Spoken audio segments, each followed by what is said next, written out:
West Coast Cookbook and Speakeasy with Chef Justice Putnam. Netrootsradio.com.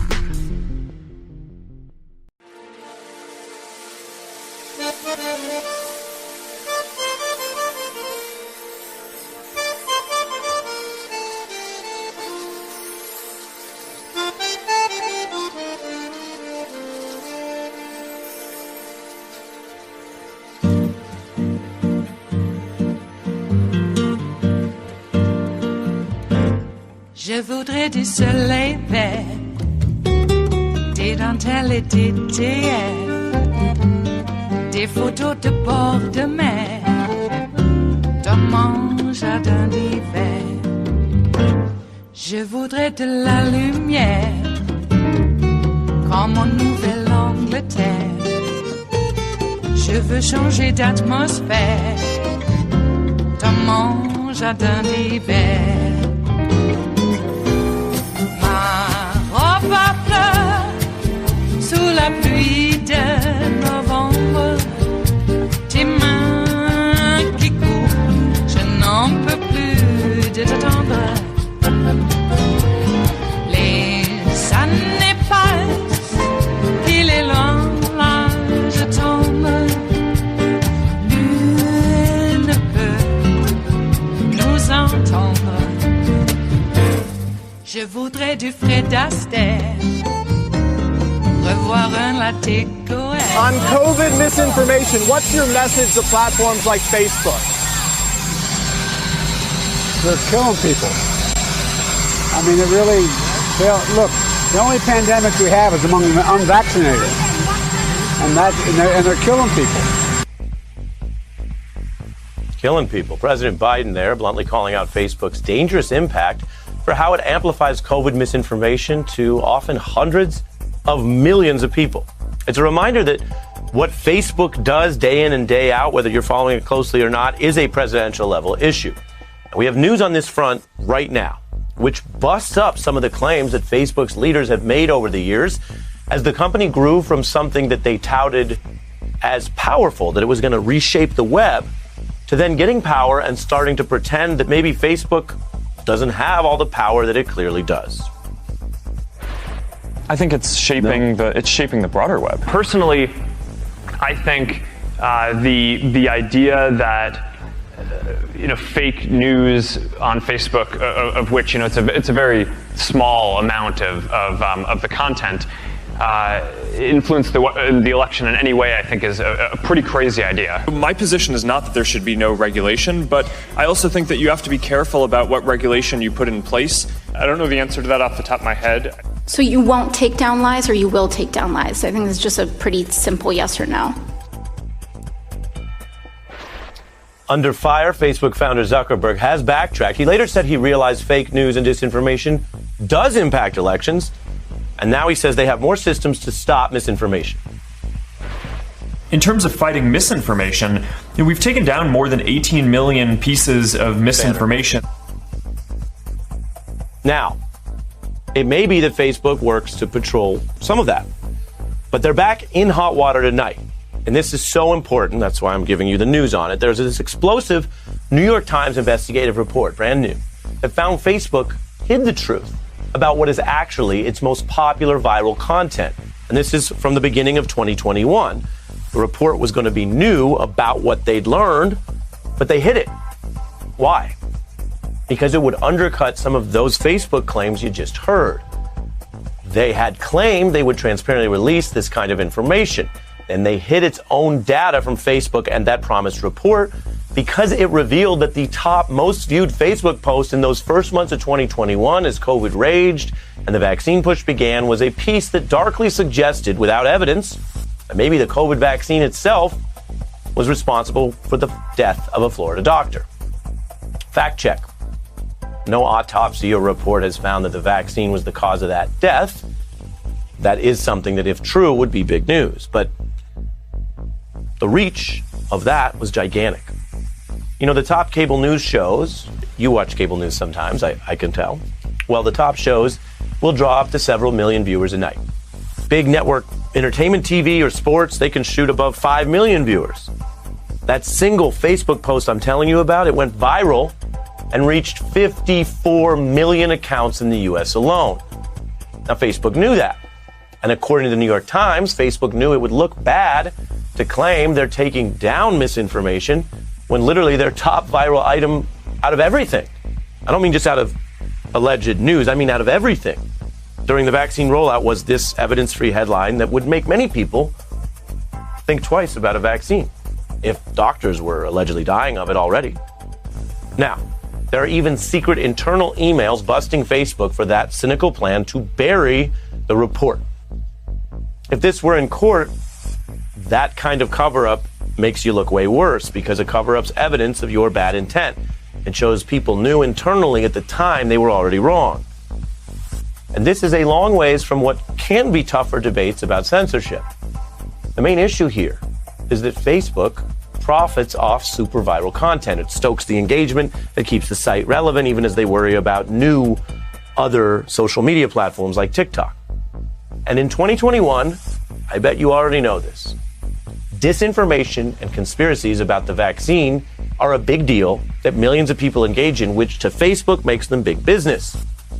Now, the company doesn't have to censor this content. It could flag it really clearly, or lessen the post from going viral without taking it down, or put up a more factual headline, which is the first thing people see, that doesn't suggest something I'm not going to repeat about the vaccine. But Zuckerberg claims really it boils down to nuance and tough calls. Well, I think to some degree there are also different definitions that people have over what misinformation is. Where a lot of the stuff that's actually the hardest for us to really address is not what I would call misinformation, but instead another category that I would call hesitancy. Now, in America, people have the right to say a great range of things without the government punishing them. But when Zuckerberg says it's hard to address misinformation, well, this is a choice that a private company makes. They make choices every day about what to promote or limit, what they want to be associated with or not. And it is more easy for Facebook to take down random stuff that's not profitable for them in the first place. The test here is actually when the viral content is key to their business model. COVID's a big flashpoint, but this trend has been there before. Fake news election stories had 1 million more engagements than real, actual news stories, according to data from BuzzFeed. And Zuckerberg was dismissing the political impact of fake news, we showed you that, at the very time that his site's top items during the 2016 election home front were lies that went viral about candidate Hillary Clinton and the absurdly false claim that the Pope had endorsed Trump. Did you hear about that? Well, on Facebook you would. Now, how should any of this be addressed? Well, there's actually a wider push to regulate or even break up big tech like Facebook, and it builds on ideas from writers and some law professors and one law professor turned senator who pushed this very kind of plan, who was prescient about these problems during her campaign. Elizabeth Warren had a whole campaign proposal about this. Here she was on the beat. Amazon.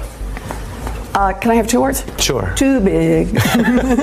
Google. Too big. Facebook. Too big. They've got too much power.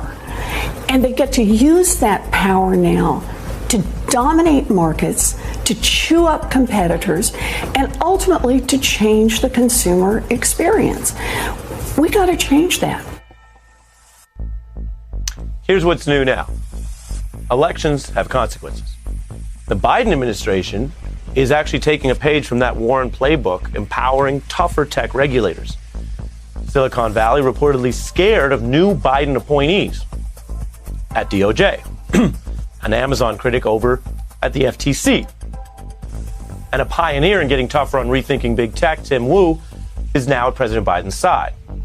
This is actually really important regulatory stuff. Now, it obviously happens off stage in the back rooms, but it can shape how these companies dictate our lives, or whether they spread lies that measurably, demonstrably lengthen this pandemic. So it's worth tracking, even if it's not always making the big headlines. Here are just some of those new Biden picks who scare Silicon Valley. Should antitrust be dealing with, companies that allegedly have dominance or using that dominance to exclude rivals? Of course. Monopolization cases are the antitrust equivalent of jaywalking. You just don't see them. People don't care about them. It became very clear that there was something going on here, that Amazon was slowly but steadily amassing structural dominance in some of these markets in ways that I thought raised huge questions. I think it could be very important, for example, to take action against Facebook to break up some of their illegal mergers, especially Instagram and WhatsApp. The big are getting big. I mean, this as everyone knows, this quarantine's been great for them. If you take it all together, okay, so Biden finally has some tougher people in charge, but what next? When will there be change? Well, it's actually already happening right now. This is the kind of story that you may not always hear about. You may not hear about it on Facebook. It's hard to get through all that vaccine stuff. But the Biden administration is actually trying to force a potential breakup of Facebook in court right now, taking Zuckerberg's company through the DOJ to court with a new Biden administration case that argues Facebook is now a dangerous monopoly, which is asking then the Biden administration for major remedies that could include, depending on what the courts decide, an antitrust breakup. And that means the Biden administration is saying, no more Mr. Nice Guy, no more debating. Facebook has already become, in their view, legally so powerful that it shouldn't be allowed, that they are essentially a monopoly over information. Even if they don't consider themselves a news publisher, they have the power of 10 of them combined. So this is really happening. Facebook has until October 4th to respond to what has been a second or double down version of this monopoly case. Now, nothing can be done with a silver bullet. If you broke up big tech or separated some of these properties, that doesn't mean that it would automatically fix all of the dangerous misinformation. But it would do something about the power. Because the world has changed a lot. We all know that. We've been living through tumultuous times from the pandemic, from our political era, and from our technological developments. Has U.S. government really caught up with this? Or is part of the reason that some of these other problems seem so bad, from people rushing the Capitol to way more people actually thinking the vaccine is the problem rather than the solution? Is that because of problems that are just out of view, that aren't on the news every night, that aren't on television, and yet that control us in all these special ways that we don't even realize? That's real power. It is Tuesday, the 24th of August of 2021, and you are in West Coast Cookbook and Speakeasy. I am your chef de cuisine, Justice Putnam. Gunner the English Bulldog is our snoozing sous chef. And our daily special is Tarrytown Chowder Tuesdays, a small scant dash, a mere pinch of hot smoked Hungarian paprika will make all the difference in the world. It always has, and it always will. How are you? We're getting through this week. It's already the second day of the week. My gosh, it's going fast, isn't it?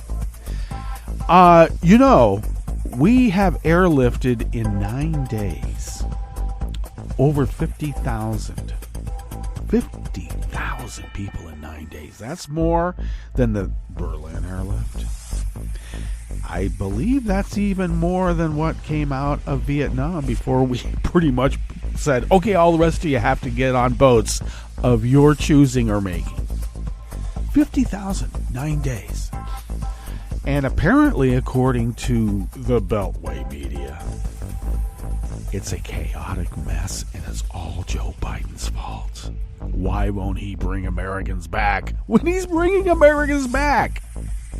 It is just so astounding. Do they know what they're doing?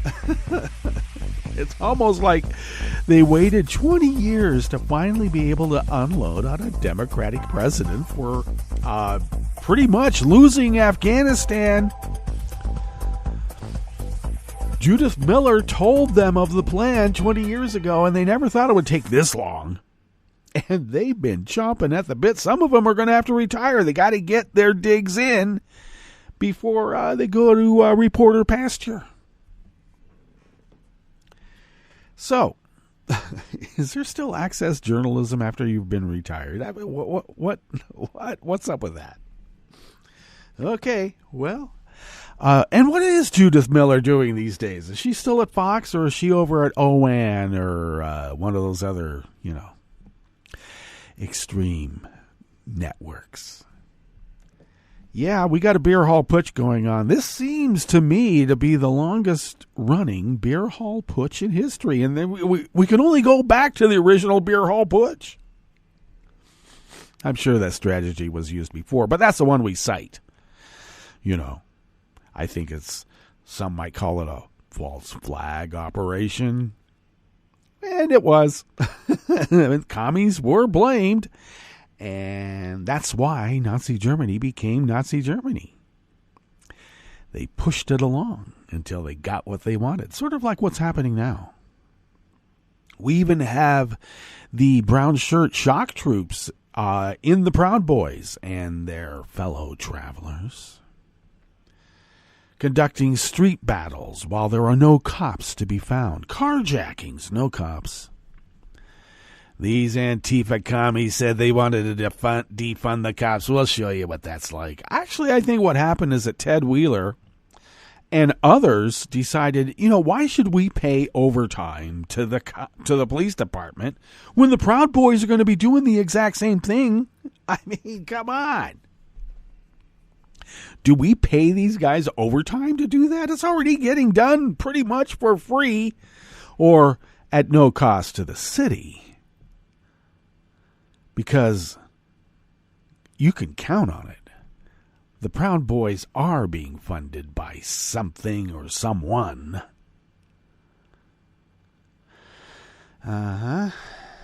Yes, I would be looking at some cash transactions or monetary transactions from, all the dark money groups that we're not supposed to know about, because we might bring out the pitchforks if we find out. Well, why would we bring out the pitchforks if we found out?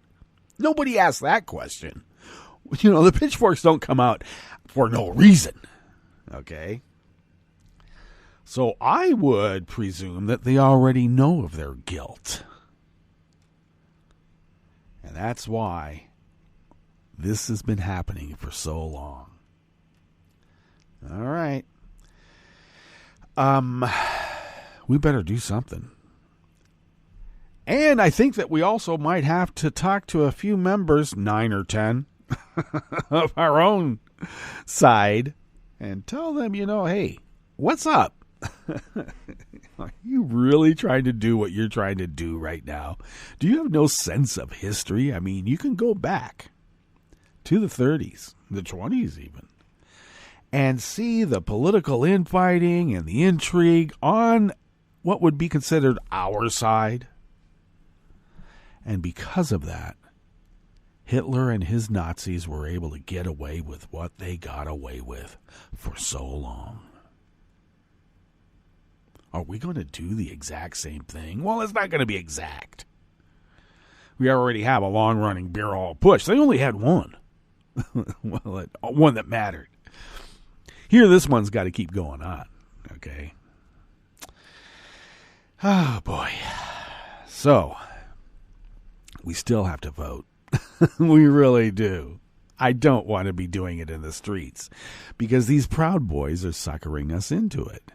There's a video of them attacking like half a dozen or a little bit more than a half a dozen 13-year-old kids riding by on their skateboards, called them Antifa and started to get in their little kids' faces. You're Antifa. Well, what's wrong with that? I mean, I got to tell you, when I was that age, I was a smart ass.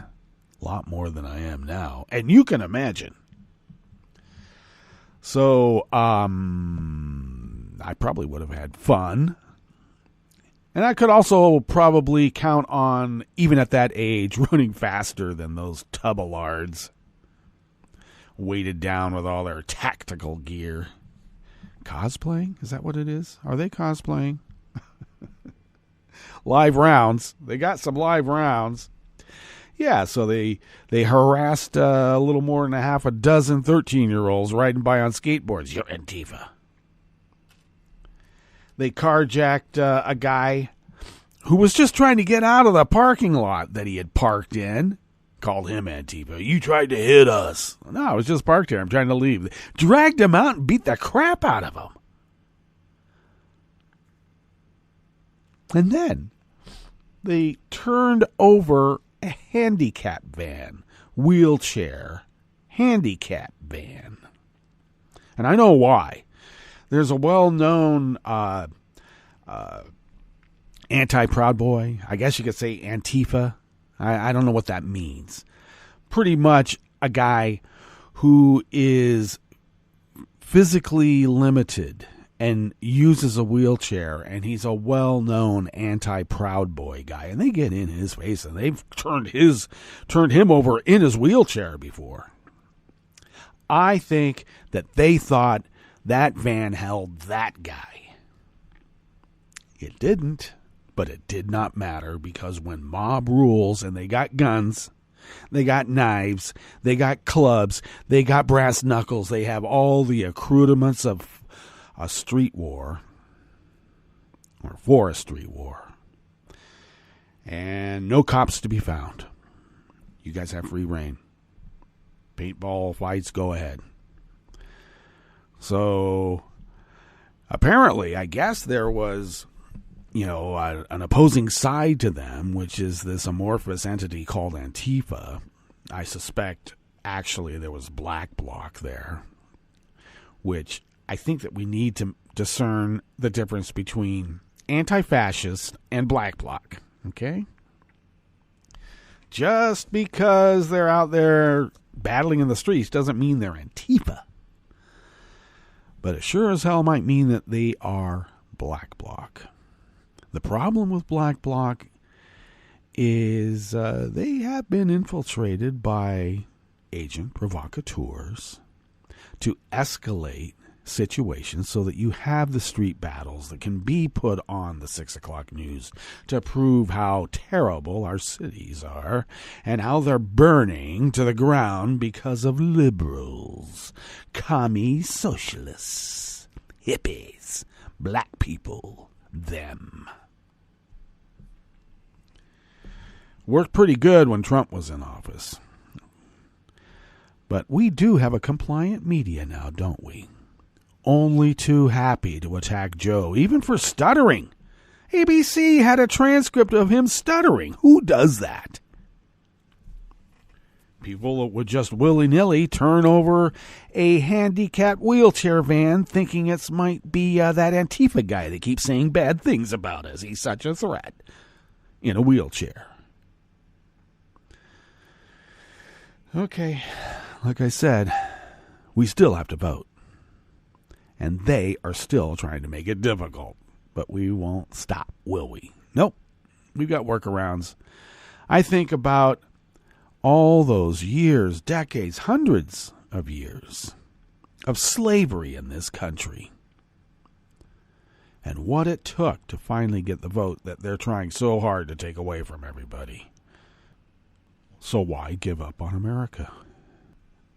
It's still worth salvaging. They call it the Great Experiment for a reason. Okay, well, we do have a curated show for you today. Yes, we do indeed.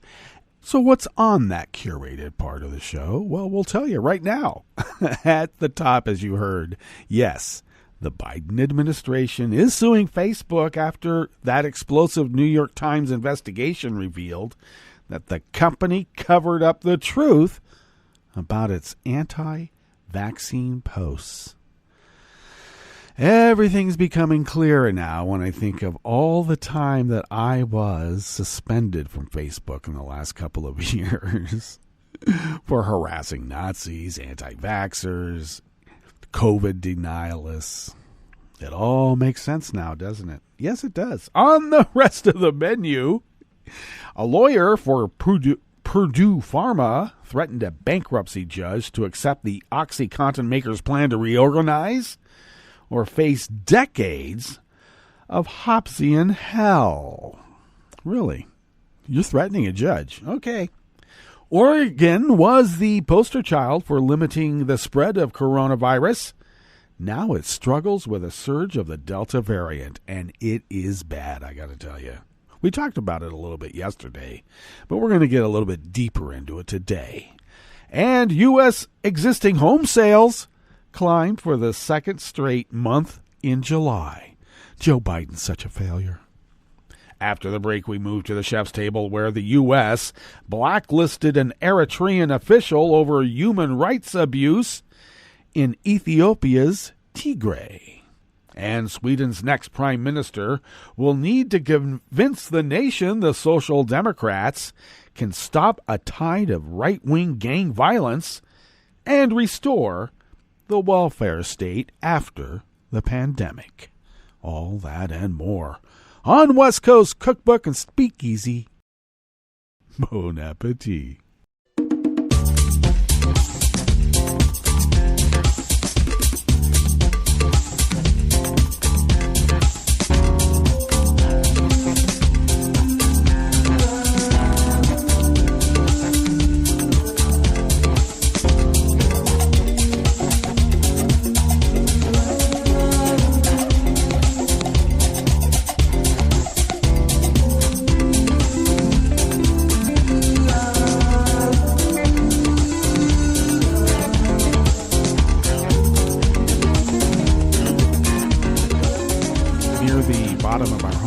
At netrootsradio.com. To the right of the page is the chat room link right there by the social media scroll. Kelly Lincoln monitors the chat room, and thank you, Kelly, for doing so. If you would look across the page to the left from the chat room link near the bottom of our homepage at netrootsradio.com, there is the link to our Patreon page. And if you could become a recurring Patreon of Netroots Radio, your continuing patronage will help us tremendously. I just got the bill from the ISP, our internet service provider, and they've gone up again. God. Yeah, when we started with this particular ISP, we were $100 less than what we are paying now. And now they want to throttle the speed and make money on a separate little contract. And I'm trying to figure out, well, should we do that? I'll have to talk to the crew, figure out what is the best line of attack, so to speak. I hate playing that game where you bounce around to different cable companies and service providers. I just hate that. But the bills keep going up because it's not just the service provider, the internet service provider. It's all the other parts that make this little powerhouse of resistance the powerhouse of resistance that it is. All the bills keep going up. And, so I hate holding my hat in hand, so to speak. But, yeah, we need help. And your help has helped us tremendously over the past 10 years in becoming this little powerhouse of resistance that could. So if you could afford an espresso-type coffee drink, and if you could send those funds to us once a month, that helps us with what we pull out of our own pockets.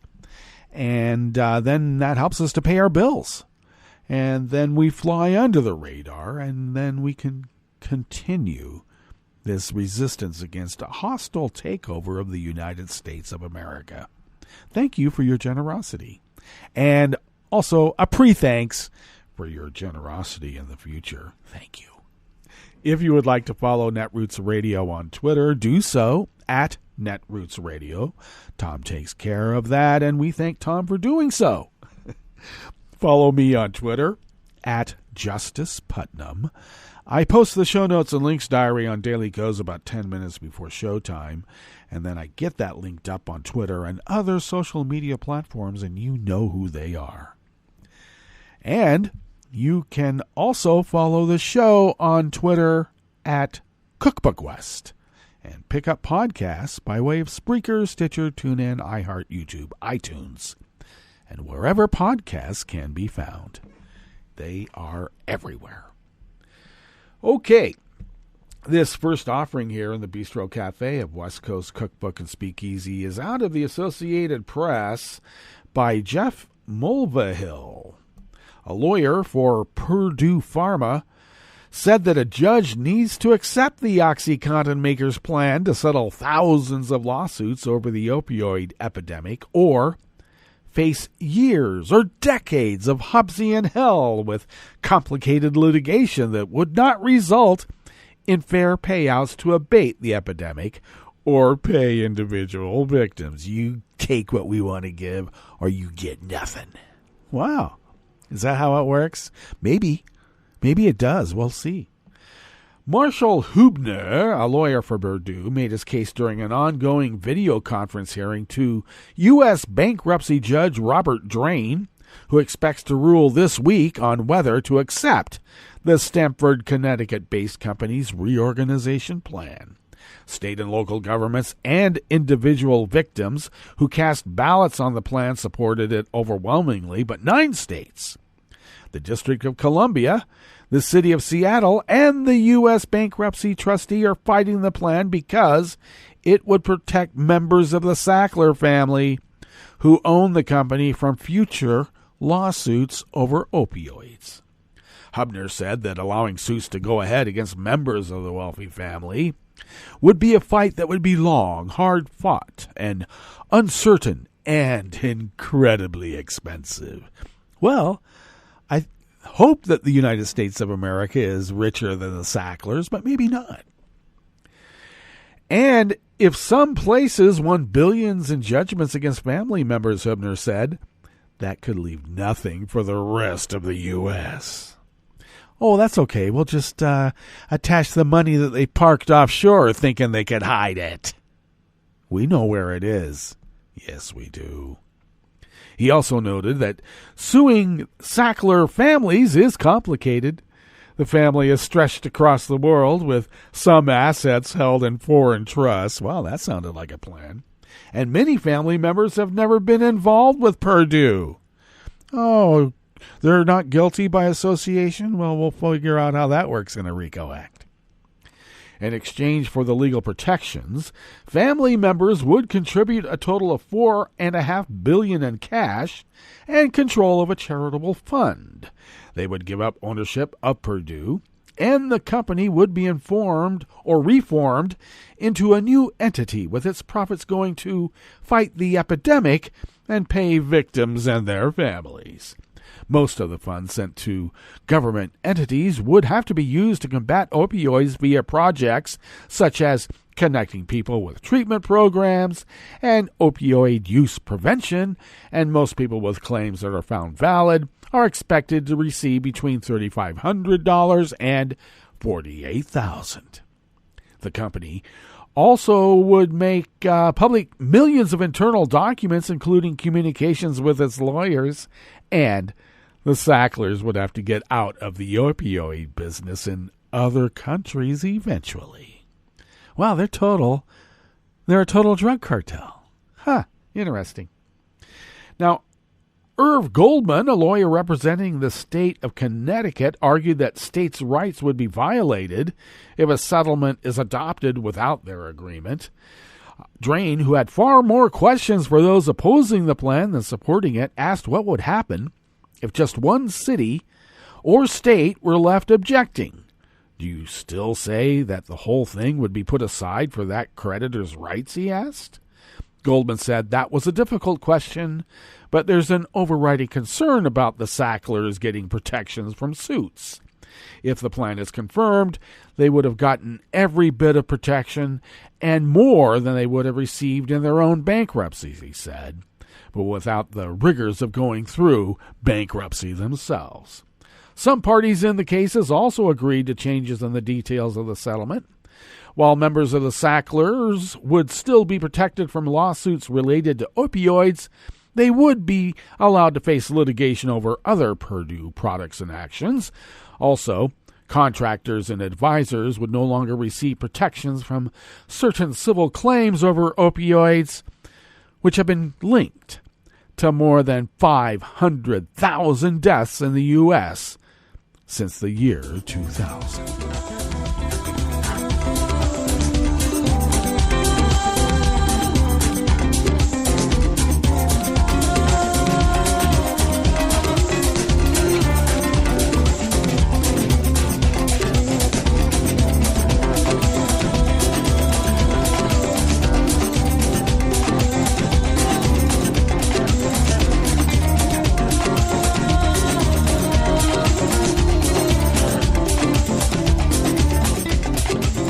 Andrew Selsky and Sarah Klein of the Associated Press brings us this next offering here in the Bistro Cafe of West Coast Cookbook and Speakeasy, Tarrytown Chowder Tuesdays. Oregon was once the poster child for limiting the spread of the coronavirus after its Democratic governor imposed some of the nation's strictest safety measures, including mask mandates indoors and outdoors, limits on gatherings, and an order closing restaurants. But now, the state is being hammered by the super transmissible Delta variant, and hospitals are getting stretched to the breaking point. The vast majority of hospitalized COVID-19 patients are unvaccinated. I'll jump in here and mention that my sister informed me yesterday that her hospital, the largest in Grants Pass, part of one of the largest hospital chains here in Southern Oregon, has had help from the National Guard on all of its campuses here in Southern Oregon. And she said they were a big help. The intensive care unit at Salem Hospital in Oregon's capital city is completely full, with 19 of the 30 beds occupied last week by COVID-19 patients, the youngest only 20 years old. It's the same at a hospital in Roseburg, a former timber town in western Oregon. A COVID-19 patient died in its emergency room last week while waiting for an ICU bed to open, an event that was deeply distressing to the medical staff.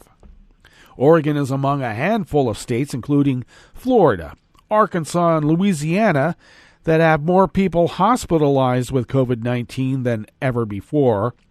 And I should mention, part of the reason is that there has been just an abject, lawless attitude about this pandemic in this state, at least among the demographic who would want to secede from the United States.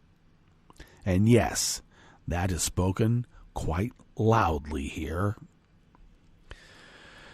This is really a dire situation, said Jeff Absalon, chief physician executive for St. Charles Health System in Bend.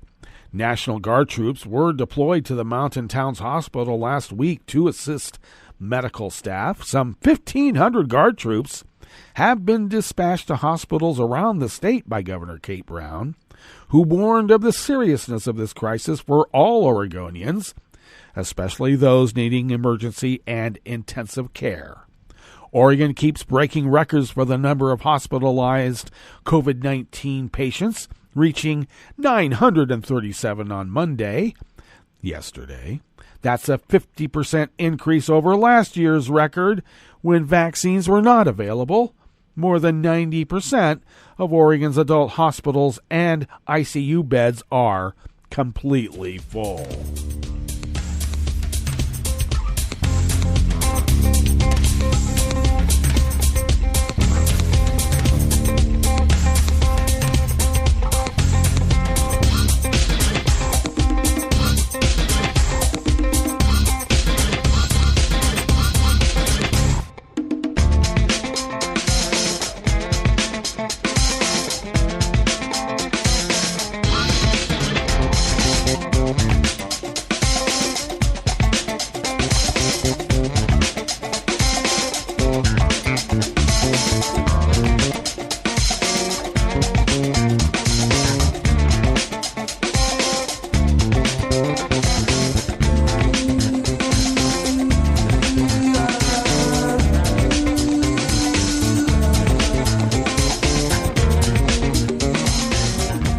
Evan Sully of Reuters brings us this final offering here in the Bistro Cafe of West Coast Cookbook and Speakeasy.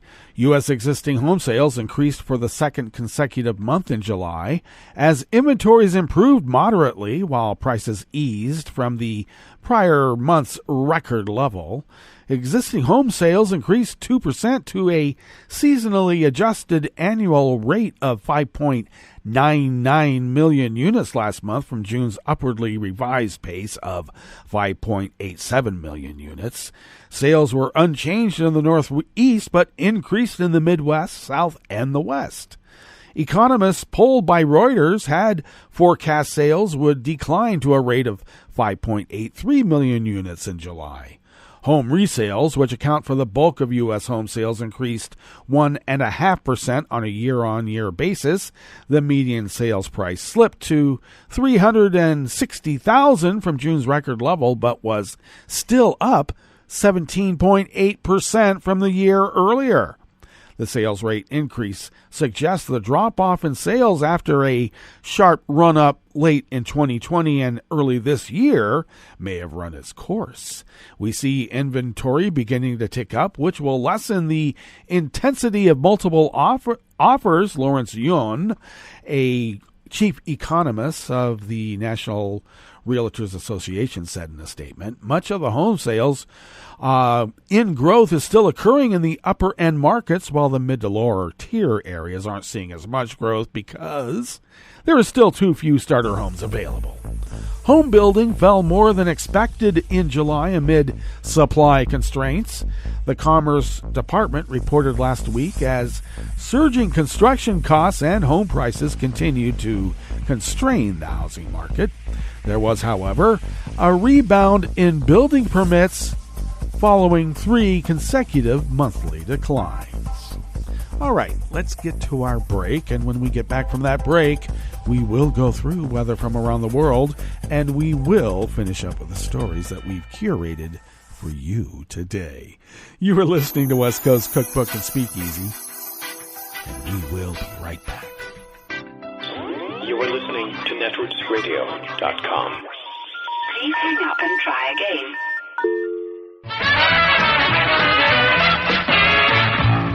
From a point at sea to the circles of your mind, a new force is at work for planetary transformation. New radio for a new Earth.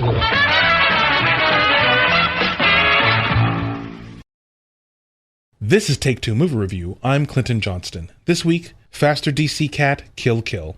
Well, here we have it. James Gunn's The Suicide Squad, the writer of Slither, Scooby-Doo, and Romeo and Juliet, the writer-director of Marvel's Guardians of the Galaxy, brings to DC the movie-making magic that helped move Marvel to magnificence. And he's done it again. The Suicide Squad is funny, it's visually clever, it sucks you in, it even has a little heart, plus it nods to the theme that governments only care about power at the expense of the little people, and those little people will never be out of danger until they rise up, which I can dig. In structure, Gunn's Suicide Squad is pretty much a standard commando movie. A collection of misfit soldiers goes on a dangerous but necessary mission for an ultimately indifferent command. Things go wrong, and our anti-hero crews start dying off until this genre's equivalents of The Best Girl make it to the last chopper out. However, in a sort of hip ironic wink, Gunn really leans into the dying part. So many people die in Gunn's Suicide Squad in so many ways. Eviscerations, decapitations, immolations, brain succations, you name it, someone probably buys it like that. And almost all of these deaths are played for laughs. Yes, it's the return of our old friend, desensitized theater, which feeds a long-standing suspicion I've had. Marvel loves their characters, while the DCU people hate the intellectual property they're forced to monetize. They think their heroes are lame, one-dimensional, uninteresting boy and girl scouts. Whom do they love? They're villains. That's why they want so badly to have an evil Superman. That's why they shoehorned Harley Quinn, aka DC's Wolverine, into Birds of Prey, and why their best works are sick films like Joker and uncaring death fests like The Suicide Squad. So let's crack jokes about Peacemaker's helmet, about the Polka Dot Man's powers, and about all of the Weasel, because we're too cool for characters who do anything but kill and die. This has been Take Two Movie Review. I'm Clinton Johnston. Catch up with us at TakeTwoMovieReview.com and feed us back on our channel on YouTube.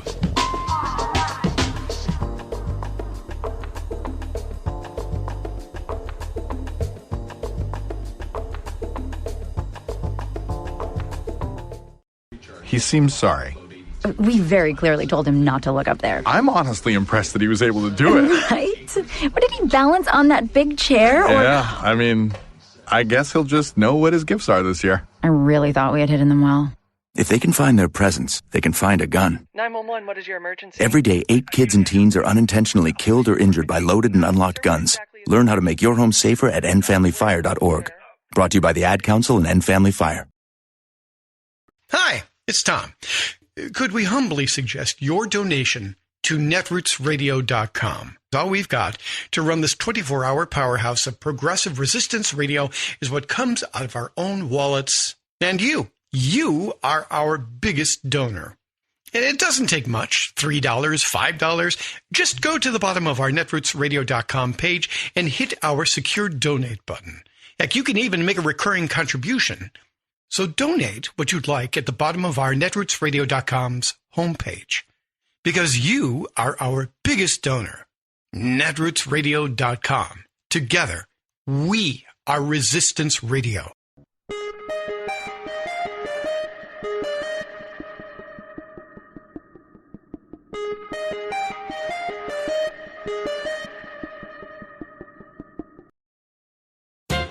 America's economic and political inequality has led workaday Americans to exclaim, "The system is broken. Let's fix it."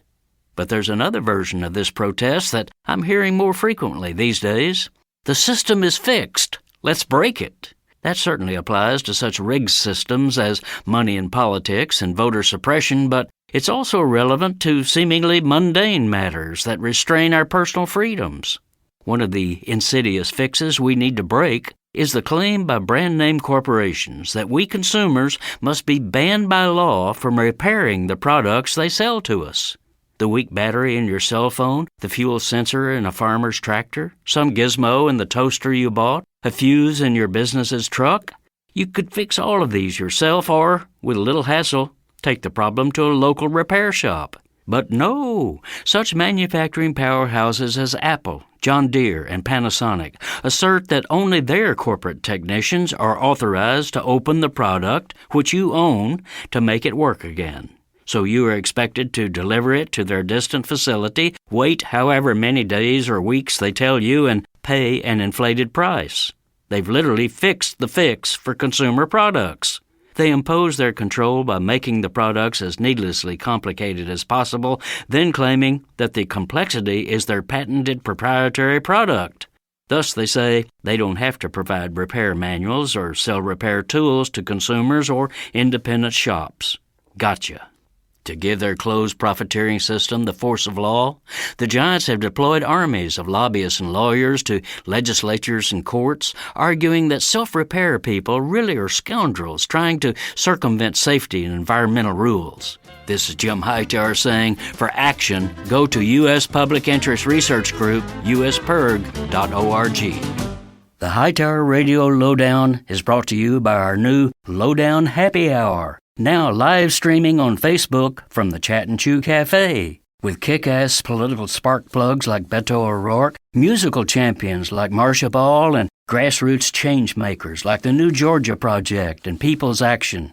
The Lowdown Happy Hour is reaching out to you to help put the move in movement. So grab a libation and join the fun. Details at hightowerlowdown.org. I'm Rick Smith, and this is Labor History in 2. The year was 1877. That summer, during what came to be known as the Great Upheaval, police, the U.S. Army, and the National Guard brutally crushed a national railroad strike. The simmering anger of working people had many elected officials and industrialists on edge. One man saw the labor unrest as a business opportunity. And on this day in labor history, the treasurer of the Gatlin Gun Company wrote a letter to the president of the Baltimore and Ohio Railroad with a proposal. He wrote, "We have the honor to suggest that you strengthen yourself now against such emergencies in the future by providing yourselves with Gatling guns. 4 or 5 men only are required to operate it, and one Gatling with a full supply of ammunition can clear a street or track and keep it clear." The 6-barrel hand-cranked weapon could fire 200 bullets a minute. Upgrades to the gun soon had it cranking out an astonishing 600 bullets a minute. This ferocious new weapon set its sights on the cause of labor. In 1878, in Cleveland, Ohio, 25 prominent citizens formed the Cleveland Gatlin Gun Battery to deal with labor uprisings. Armed with 2 of the new guns, the militia drilled and held social events, but never fired the gun against workers. Militias from San Francisco to Connecticut, from Kansas to Pennsylvania, likewise armed themselves. Perhaps the place where the gun became most infamously used against labor was in the Colorado mining wars. In 1914, a Gatlin-type gun mounted on an armored car was used to shoot up a workers' tent city in Ludlow. Pavlichenko, well known to fame, Russia's your country, Labor History in 2 brought to you by the Illinois Labor History Society and The Rick Smith For all Show. time to come, 300 Nazis fell by your gun. Fell by.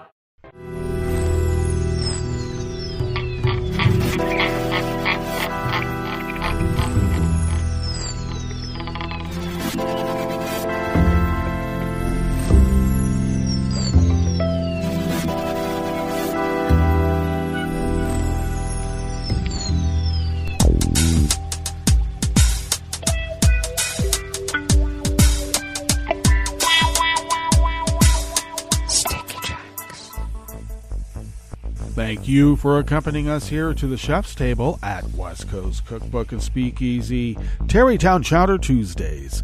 We always begin weather from around the world along the banks of the Rogue River in the Rogue River Valley of Southern Oregon on the west coast of the continental United States of America, where it is currently 48 degrees Fahrenheit.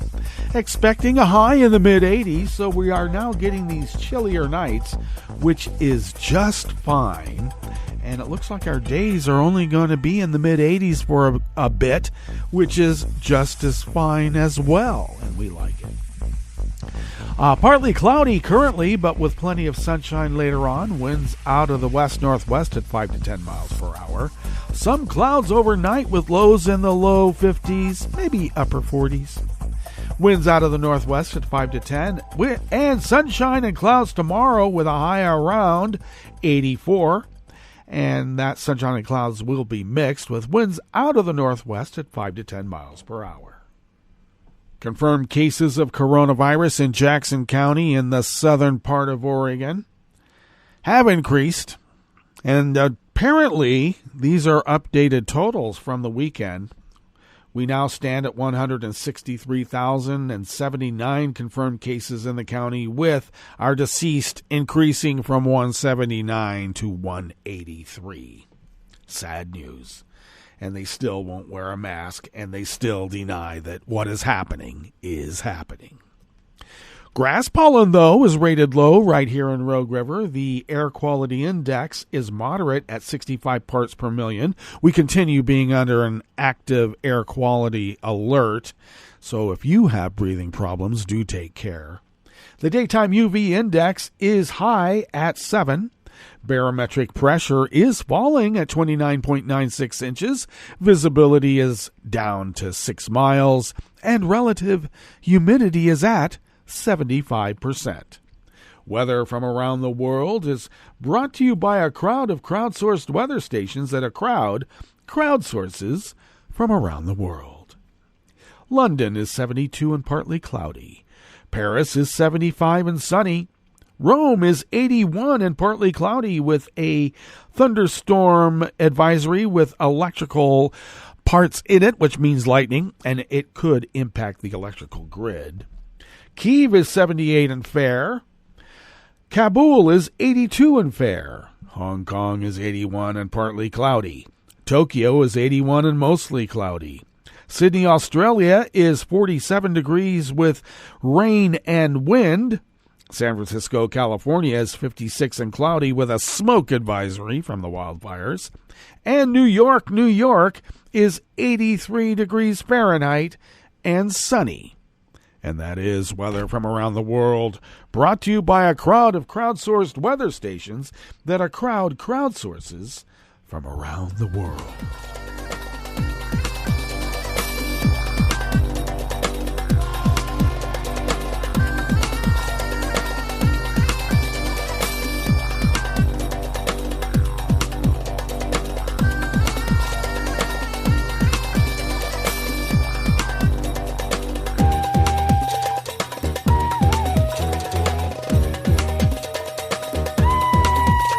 Daphne Saladakis of Reuters brings us this first amuse-bouche here at the chef's table at West Coast Cookbook and Speakeasy. The United States imposed sanctions on an Eritrean official it accused of being engaged in serious human rights abuse in the conflict in Ethiopia's Tigray region, as Washington warned it would continue to target those involved in prolonging the conflict. The U.S. Treasury Department, in a statement, said it blacklisted the Chief of Staff of Eritrean Defense Forces, the EDF. The Treasury said he commands EDF forces that have been operating in Tigray. The Treasury accused the forces of being responsible for massacres, sexual assaults, and purposely shooting civilians in the streets, among other human rights abuses. The United States will continue to identify and pursue action against those involved in serious human rights abuse in Ethiopia and prolonging the conflict and humanitarian crisis, U.S. Secretary of State Antony Blinken said in a separate statement. The Eritrean Ministry of Foreign Affairs said in a statement it rejected Washington's action, adding that the accusations are utterly baseless. The United States has repeatedly called for Eritrean troops to withdraw from Tigray. Eritrea sent troops to the region after Ethiopian federal forces launched an offensive in November in response to attacks on federal government bases by forces loyal to the Tigray People's Liberation Front. Eritrea denied for months that its troops were in the region, but later acknowledged their presence while denying they were responsible for abuses.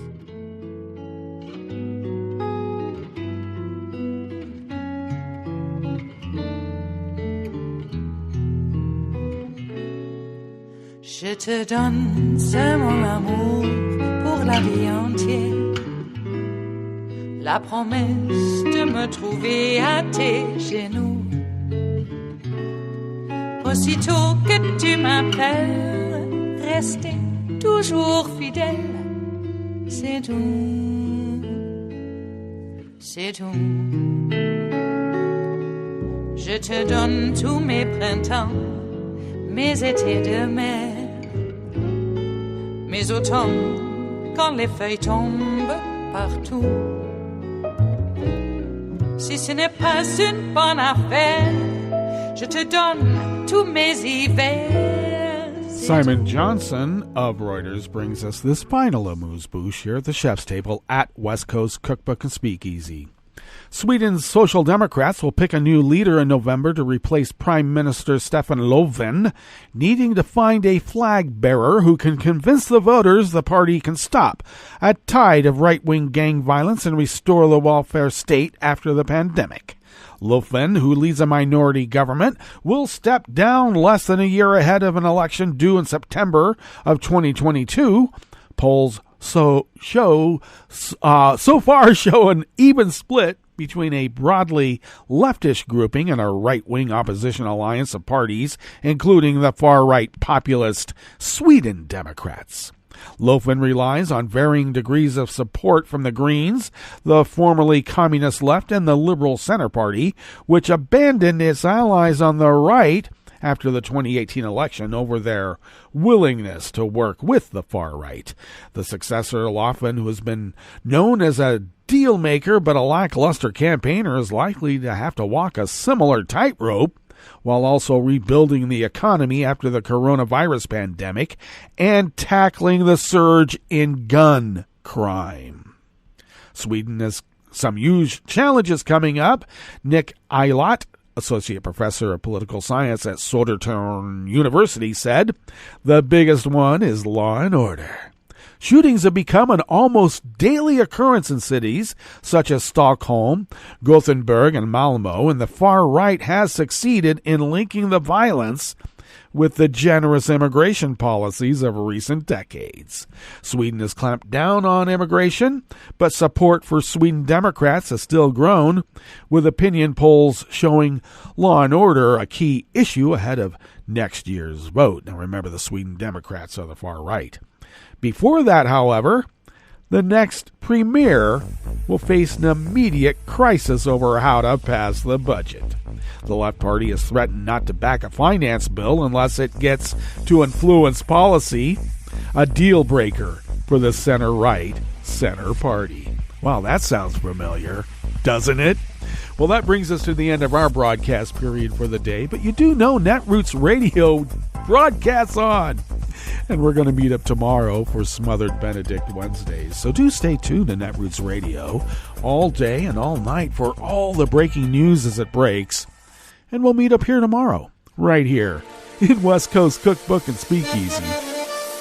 Bon appetit.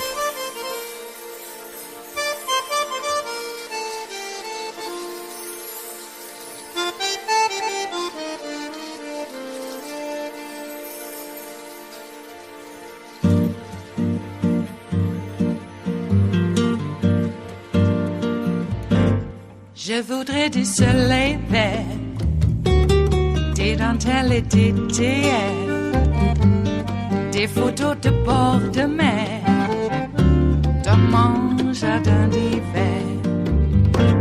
Je voudrais de la lumière, comme en Nouvelle-Angleterre. Je veux changer d'atmosphère, dans mon jardin d'hiver. Robe à fleurs sous la pluie de novembre, tes mains qui courent, je n'en peux plus de t'attendre. Les années passent, qu'il est loin, là je tombe. Nul ne peut nous entendre. Je voudrais du Fred Astaire, revoir un latte Goer. Je voudrais toujours te plaire dans mon jardin d'hiver. Je veux déjeuner par terre, comme au long de golfe clair, t'embrasser les yeux ouverts dans mon jardin d'hiver.